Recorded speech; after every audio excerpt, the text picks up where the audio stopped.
Ok, je reviens avec une autre vidéo. Alors ça va être une vidéo très courte. C'est juste pour en fait te montrer. Ah voilà, et la lumière fut. J'ai en fait eu, moi j'ai pété ma mijoteuse, mais pour des raisons qui n'avaient pas à voir avec la qualité de la mijoteuse. C'est moi qui ai fait une fausse manip évidemment. Donc Pierre Richard, voilà, a encore sévi. Donc voilà, j'ai essayé de trouver autre chose en fait et je suis tombée dessus complètement par hasard. Ceci est un rice cooker, donc c'est un cuitou pour le riz je crois. J'ai trouvé ça en grande surface, je m'attendais pas du tout à le trouver parce qu'en fait je me suis dit putain ils auront jamais, et en fait ils avaient, et du coup ce que j'ai fait c'est que c'est le même principe sauf que l'intérieur est en fonte, et comme j'avais peur que ça soit quand même un métaux ferreux, ce que j'ai fait c'est juste que j'ai mis un bol en pyrex à l'intérieur et j'ai mis l'eau avec forcément ma solution pour dérochage à l'intérieur, et en fait pour pouvoir accélérer le processus de chauffe de l'eau, j'ai aussi mis de l'eau à l'extérieur, donc entre le bol et le revêtement en fonte.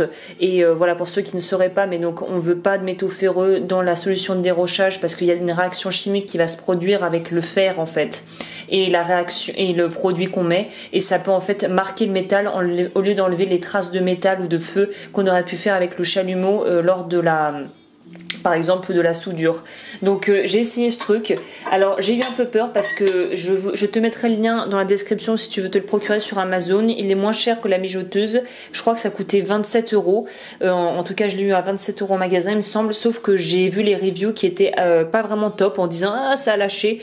Donc je sais pas ce que ça vaut sur la durée pour l'utilisation que j'en aurai. Mais en tout cas ce que je me suis rendu compte déjà c'est que c'était plus petit, donc plus facile à bouger et beaucoup plus pratique pour gagner de l'espace.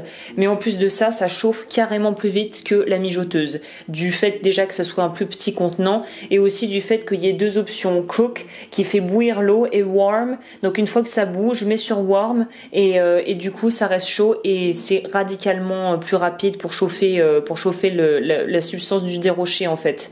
Donc voilà, et en plus ça pue moins parce que vu que le rebord est monté et que dessus parce que pour ceux qui me connaissent, j'avais fait une petite installation pour pouvoir vraiment pas avoir trop d'émanations qui sont pas très bonnes à respirer, même si je prends un déroché, j'ai une solution éco, enfin éco ce qu'ils disent quoi, ça reste de l'acide citrique donc c'est pas très bon de respirer ça, et je trouve que cette méthode est bien mieux parce qu'en fait ça permet vraiment de retenir tout, même les gouttes d'eau de solution quand on sort une pièce ou quoi. Je trouve que c'est plus safe comme ça, mais après niveau qualité et niveau durée de vie je sais pas ce que vaut le rice cooker Tristar.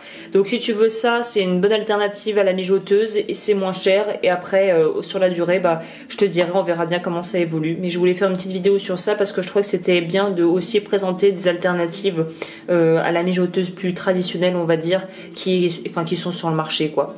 Donc voilà, j'espère que cette petite vidéo t'aura plu. N'hésite pas à me faire des dons sur Tipeee si tu te sens dame généreuse. Il y a les cours en ligne qui sont disponibles, tout est dans la barre d'infos de toute façon. Donc je te dis à la prochaine, ciao.